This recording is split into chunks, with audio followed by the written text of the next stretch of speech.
Geliefdes, goeiemôre aan almal. En baie welkom by vanoggend se erediens. Wat 'n voorreg dat ons weer hier by mekaar kan bykom en na die tweede diens van ons Pinksterreeks so kan luister. Geliefdes, is altyd vir ons so lekker dat ons hier in die huis van die Here by mekaar kan kom en kan besin oor die Heilige Gees, die dieper waarhede van die Gees, hoe die Gees ons lei en toerus met soveel ongelooflike dinge.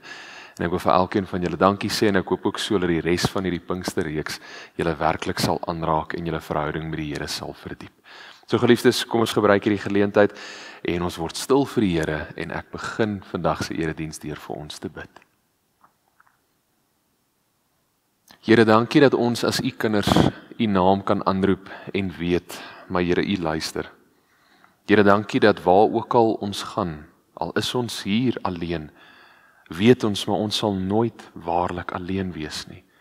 Here, want u Gees het 'n vaste woning binne ons kom kry. Ons is 'n tempel van die teenwoordigheid in hierdie gebroke wêreld.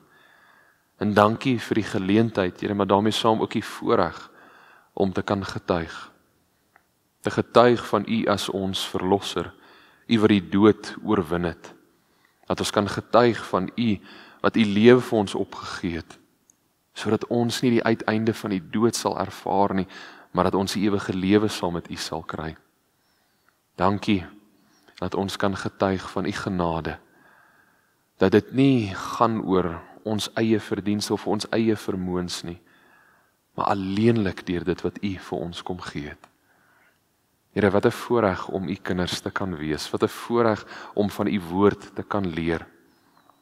En waar ons hierdie week ook bietjie stil staan by die wete dat u ons wil gebruik, dat u ons kom toerus met krag deur die Heilige Gees, dat ons werklik 'n verskil kan maak daar waar ons is.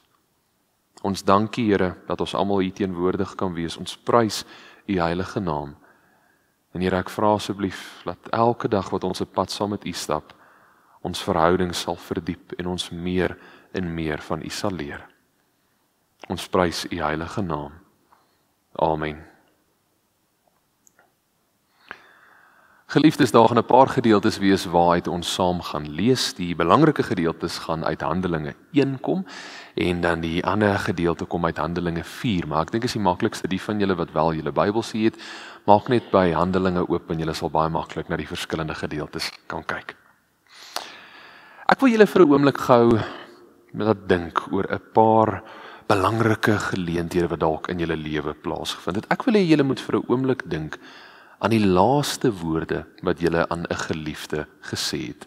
Dit was 'n afskeidsgeleentheid, daar was nie enigsins sprake van wanneer julle daardie persoon weer sou sien nie. Watter woorde het julle aan hulle oorgedra? Of kom ons draai die situasie om en sê maar iemand anders het vir julle totsiens gesê en daar was nie sprake van dat julle mekaar binnekort weer sou sien nie. Watter woorde het hulle aan julle oorgedra? Baie kere met so 'n afskeidsgeleentheid word daar kragtige wyshede, waarhede oorgedra om ons die pad vorentoe te versterk en te bemoedig. Ek deel graag 'n paar voorbeelde waarmee julle dalk kan vereenselwig. Die dag toe julle kinders dalk hoërskool toe gegaan het en die hoërskool was bietjie ver en julle het die keuse gemaak om hulle dalk in die koshuis te sit. Alles is gepak in die kar en julle ry skool toe daar waar die koshuis is en alles is uitgepak en dit kom nou op daai oomblik, daar moet totsiens gesê word. Trane begin so al 'n bietjie loop want wanneer sien 'n mens weer julle kinders? Wat is daar gesê op daardie dag? Watter vertroostende woorde het julle dalk gedeel om hulle te help met hierdie groot hoofstuk waarin hulle nou intree? Nog 'n voorbeeld wat ek dink baie ouers vandag mee 'n bietjie sukkel as hulle kinders gaan studeer.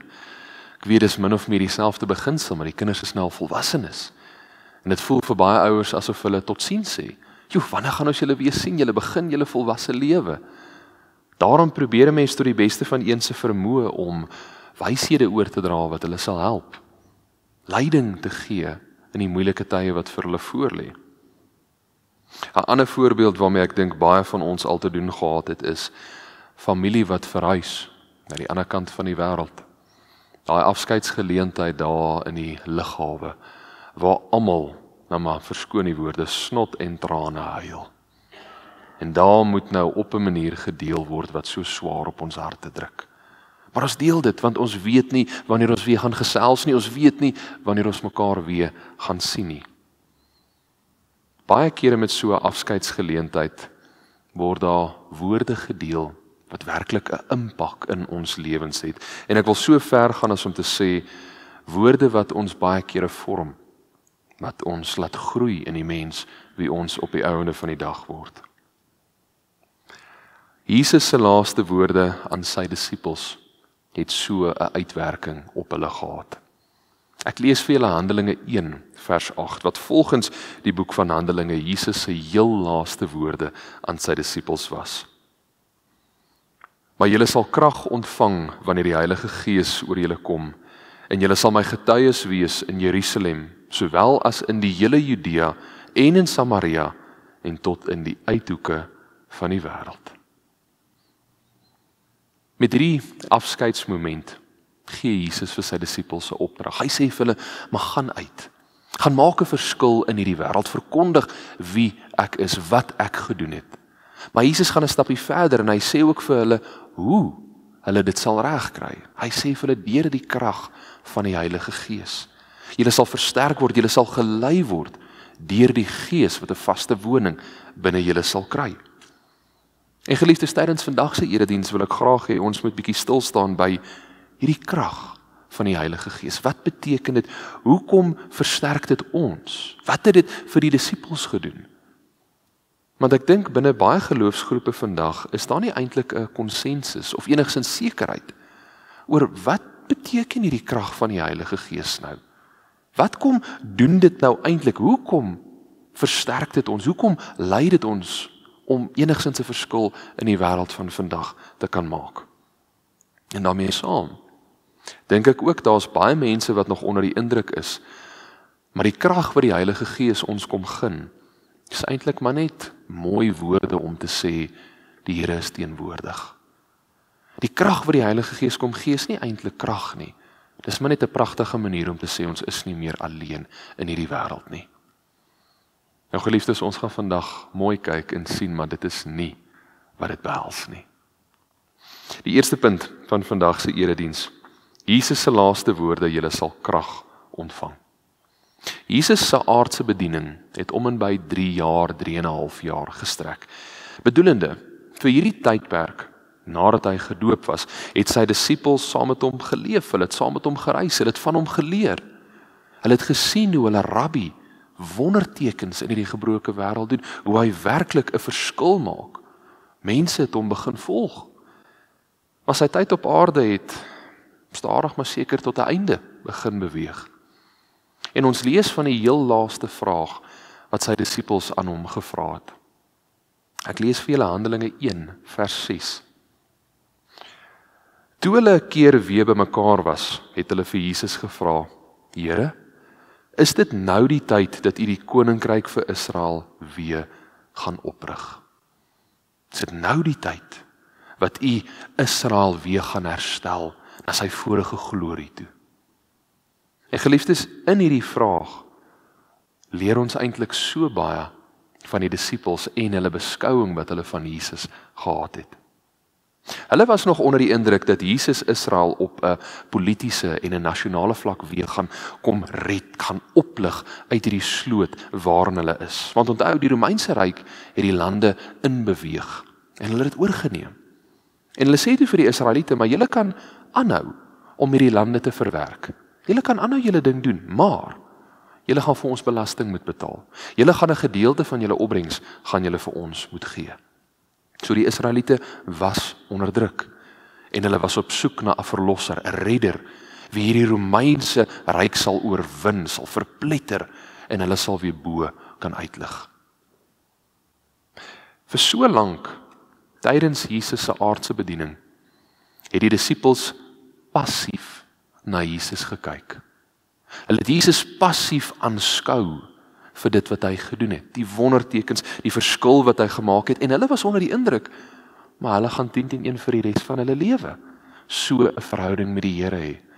Hulle gaan vir die res van hulle lewe so bevoorreg wees om bloot 'n toeskouer te wees van die glorie en die liefde en die genade van Jesus Christus.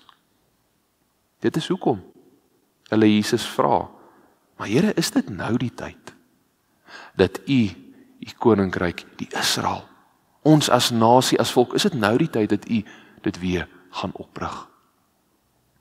En dit is hier waar ons dan Jesus se antwoord kry wat sê, julle sal krag ontvang wanneer die Heilige Gees oor julle kom. Dis amper asof Jesus vir hulle sê, nee, ek gaan nie Jerusalem nou oprig soos wat julle verwag nie. Ek gaan nie. Maar julle sal krag ontvang. Julle sal in staat wees om 'n verskil te maak in die wêreld van vandag. En dit is hier waar dit vir my baie belangrik is dat ons bietjie onderskeid moet tref tot wat Jesus se woorde werklik hier beteken. Wat beteken dit dat Jesus vir hulle sê, maar julle sal krag ontvang wanneer die Heilige Gees oor julle uitgestort word? Baie mense vandag is onder die indruk, maar Jesus wat sê julle sal krag ontvang, is eintlik maar poëtiese taal, pragtige woorde om eintlik net sy disippels aan te moedig om die regte ding te doen. Om hulle moed op een of ander manier te probeer inpraat. Hulle roep tot 'n lewe in God. Daar nie eintlik iets spesiaals daaraan is nie, maar net pragtige woorde waar Jesus hulle probeer regruk tot wat dit beteken om 'n kind van die Here te wees. Die krag van die Heilige Gees tot vandag toe nog is nie net bloot 'n aanmoediging nie. Is nie net bloot mooi woorde om iemand die regte pad in te lei nie. As ons na die Grieks gaan kyk, die woord wat hier gebruik word vir krag is dynamis, waarvandaan ons die Afrikaanse woord kry, dinamiet. Bedoelende die krag wat hier beskryf word deur Jesus Christus is nie net een se deursettingsvermoë om die regte ding te doen wat bietjie verbeter of opgeskerp word nie. Nee, maar kragtige, effektiewe werking. Ons wat tot nuwe dinge in staat gestel is deur die Gees wat ons kom versterk. Krag wat ons nie tot ons beskutting gehad het nie sonder die Heilige Gees. Geliefdes, ons moet nooit die krag van die Heilige Gees onderskat en dink, maar nou dat die Heilige Gees uitgestort is en die Gees woon in my, daar's nie eintlik veel van 'n verskil nie. Is eintlik maar dieselfde, is maar net seker bietjie makliker vir my om oor Jesus te praat. Nee. Die Heilige Gees en die krag wat die Heilige Gees ons mee kom vul, stel ons in staat om werklik volgens God se wil te leef.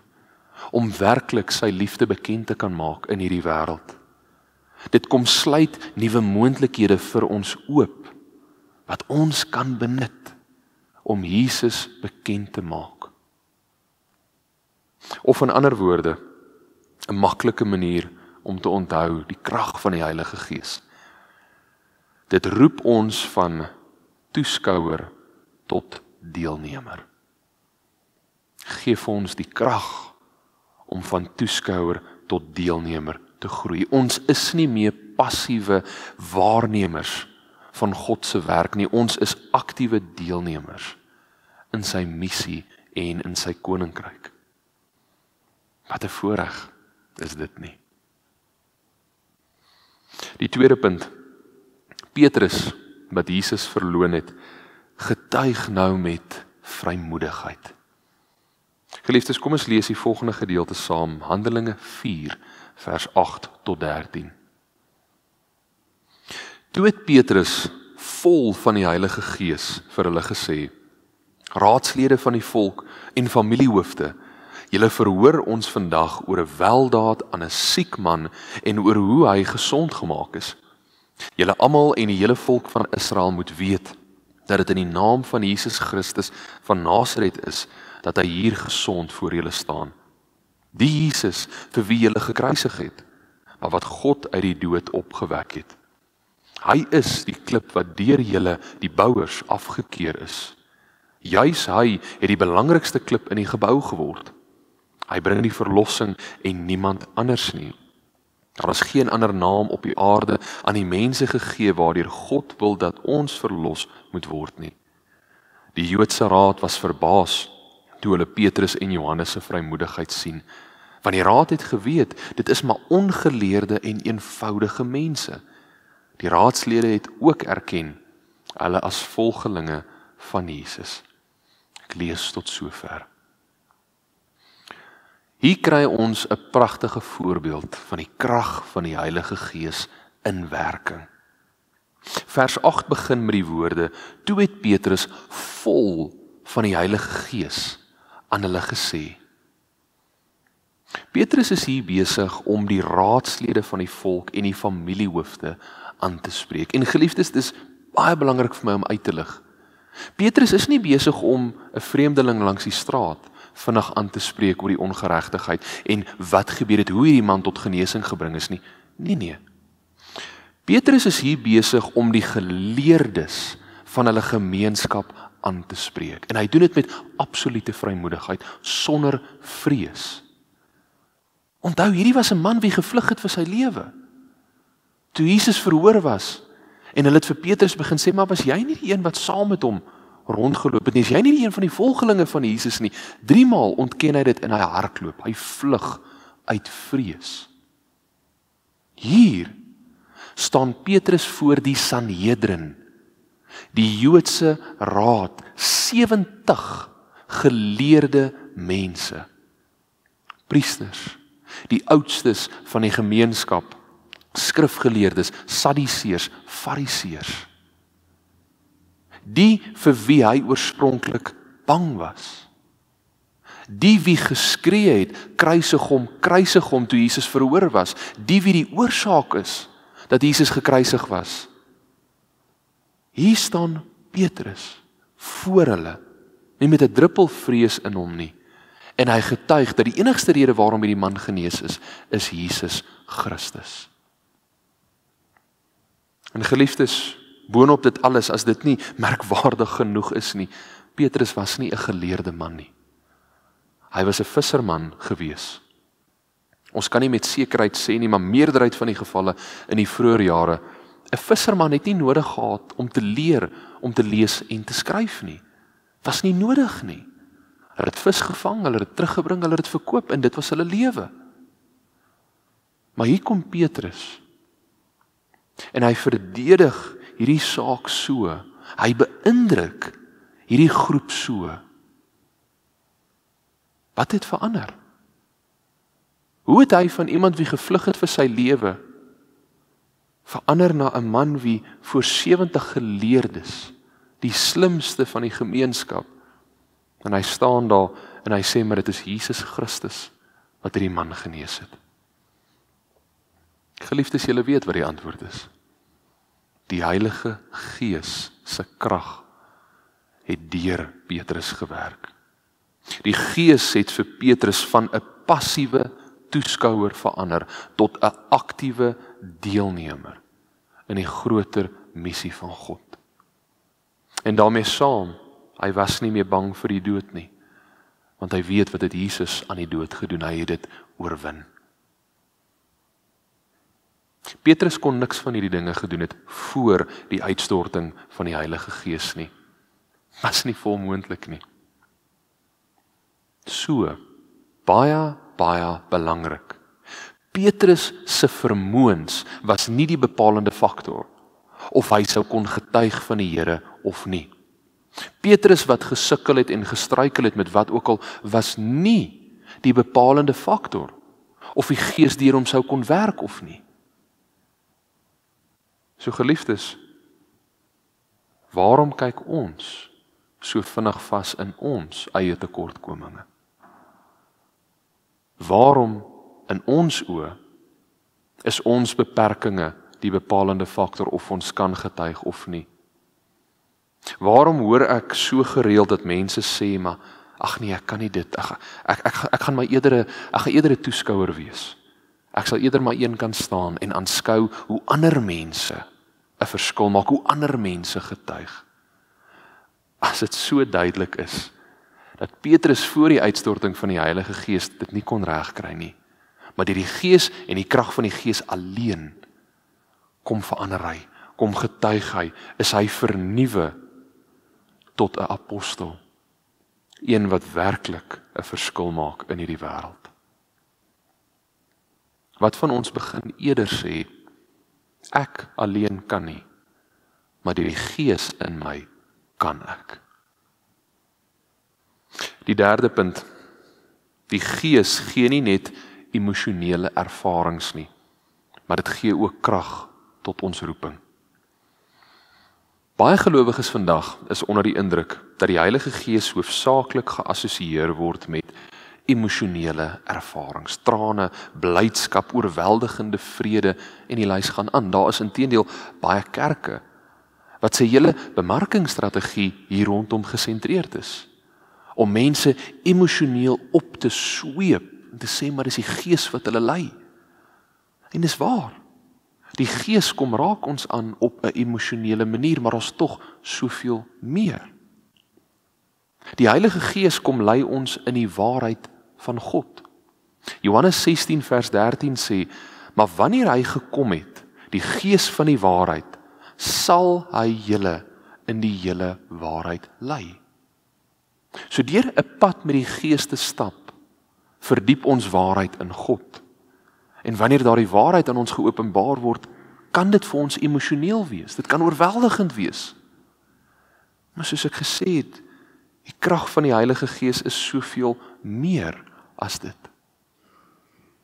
Die doel van die Heilige Gees is nie net om ons goed te laat voel nie, maar om ons uit te stuur, om vir ons te gee wat ons nodig het om werklik 'n verskil te gaan maak. Die vroeë kerk, kort nadat Jesus opgevaar het hemel toe en die Heilige Gees uitgestort het, hulle was dikwels in gevaar, hulle was gereeld onder druk en het baie teëspoed beleef. Emosionele troos is nie dit wat hulle op daardie oomblik nodig gehad het nie. Hulle het krag nodig gehad om elke dag weer te kon opstaan en aan te hou met hulle roeping wat hulle van God ontvang het. Gaan uit, maak 'n verskil, doop hulle in die naam van die Vader, Seun en die Heilige Gees en leer hulle om alles te onderhou wat ek julle beveel het. En dit is presies wat die Heilige Gees kom doen het. In Handelinge 4 vers 31 sien ons hoe die mense wie die Heilige Gees ontvang het, ewe skielik met vrymoedigheid die woord van God begin verkondig het. In Handelinge 15 vers 28 sien ons waar die Gees mense gehelp het om in wysheid op te tree, om hulle naaste in ag te neem met besluite wat hulle gemaak het. In Handelinge 7 vers 55 met Stefanus wat gestenig was. Terwyl hy gestenig was, lees ons dat hy vol van die Heilige Gees was. Hy het opgekyk na die hemel. Hy het God se heerlikheid, God raak gesien in Jesus wat aan die regterkant van God gestaan het. So het hy gesterf. Handelinge 13 vers 2 tot 4 lees ons van nog 'n voorbeeld waar die Heilige Gees Paulus en Barnabas toegerus het om werklik hulle roeping te kon uitleef. Ja, die Gees kom oorweldig ons op 'n emosionele manier. Maar die Gees kom versterk ons ook om ons roeping uit te kan leef. Die laaste punt van vanoggend se erediens. Die vroeë kerk het gegroei deur goddelike toerusting, nie deur menslike vermoëns nie. Handelinge is 'n besonderse boek en dit kom vertel vir ons van hoe die vroeë kerk ontplof het. Die hoeveelheid gelowiges wat tot hulle lewe vir die Here oorgegee, tot bekering gekom het, is duisende. Die vraag is dan, maar hoe het dit gebeur? Jesus het 'n opdrag aan die 12 disippels oorgegee. Hy het opgevaar hemel toe en hulle die krag van die Heilige Gees ontvang en toe het hierdie 12 soveel reg gekry. En die vraag is hoe? Hulle het nie 'n strategiese beplanning gehad nie. Hulle het nie 'n bemarkingsveldtogte gehad nie. Hulle het bloot uitgegaan en het hulle 'n verskil gemaak.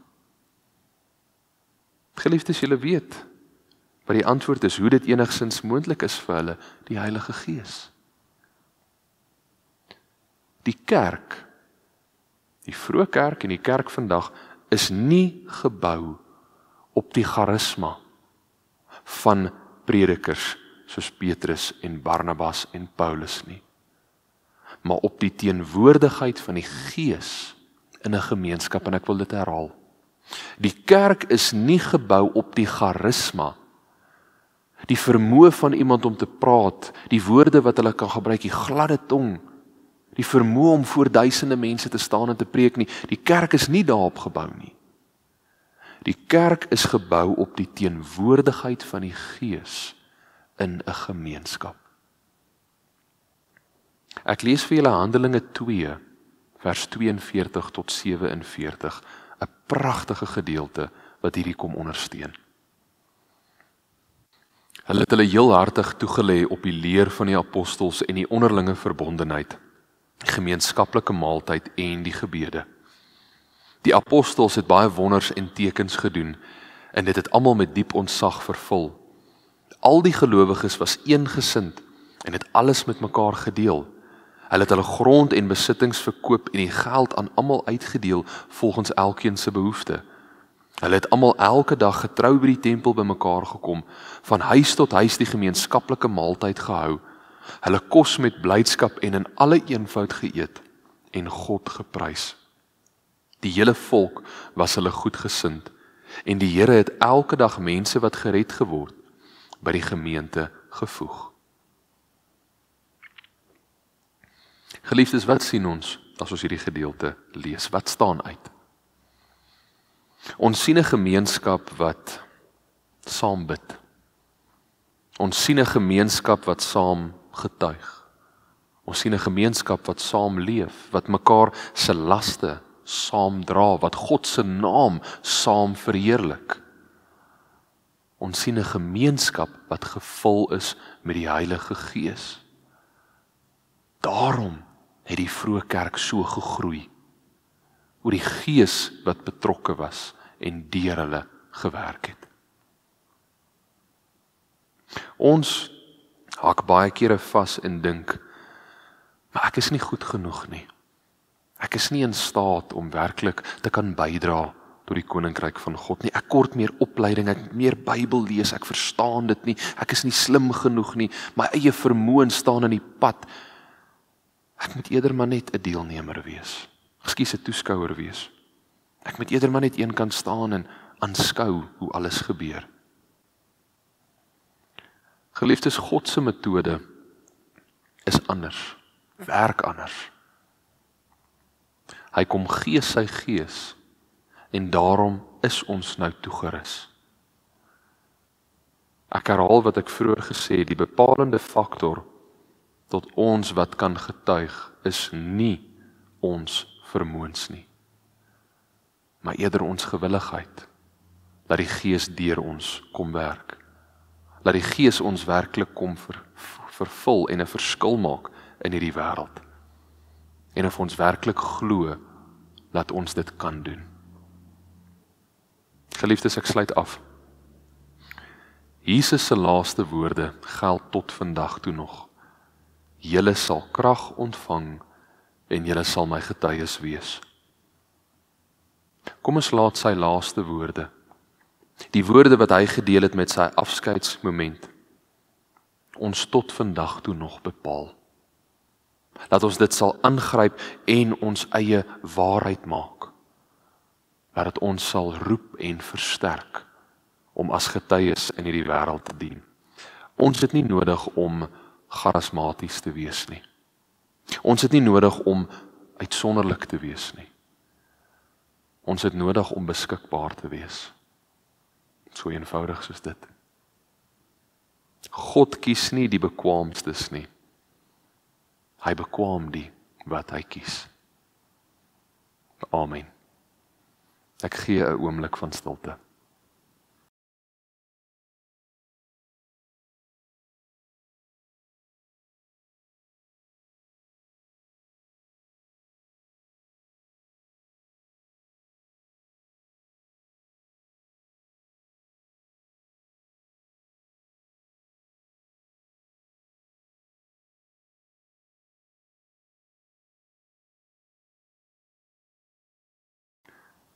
Here, dankie dat U ons steeds kies. Dankie dat U ons steeds gebruik. Maar kom maak asseblief ons oë oop. Ons beperk baie kere U werking in hierdie lewe en deur ons. Ons beperk dit deur na ons eie tekortkominge te kyk. U is soveel groter as dit wat tot ons in staat is. Help asseblief dat ons ten alle tye beskikbaar sal wees, dat die Gees deur ons werk, dat die Gees ons sal lei, ons sal versterk in die pad vorentoe, en dat ons in hierdie gebroke wêreld kan intree en daar waar ook al ons is, dat ons as 'n helder lig sal skyn, as die bron van waarheid, en ander mense sal lei na U toe. Dankie vir hierdie besonderse voorreg. Maar help asseblief dat ons dit ook sal aanskou vir wat dit werklik is, 'n verantwoordelikheid, 'n opdrag van U. En deur die Gees is hierdie opdrag moontlik. Help asseblief dat ons sal deelneem, dat ons nie alles bloot net sal aanskou nie, maar ware deelnemers sal wees. Die wat U koninkryk bevorder, en dat ons ook so sal beweeg na 'n tyd waar elke tong sal getuig en elke knie sal buig, en getuig dat U ons enigste verlosser en Here is. Ons dankie daarvoor, Here. Amen. Geliefdes, soos julle so sit, ontvang die seën van die Here. Die genade van ons Here Jesus Christus en die liefde van God ons Vader en die teenwoordigheid van die Heilige Gees wat julle kom versterk om werklik aan sy koninkryk te werk, sal met elkeen van julle wees tot in lengte van dae. Amen.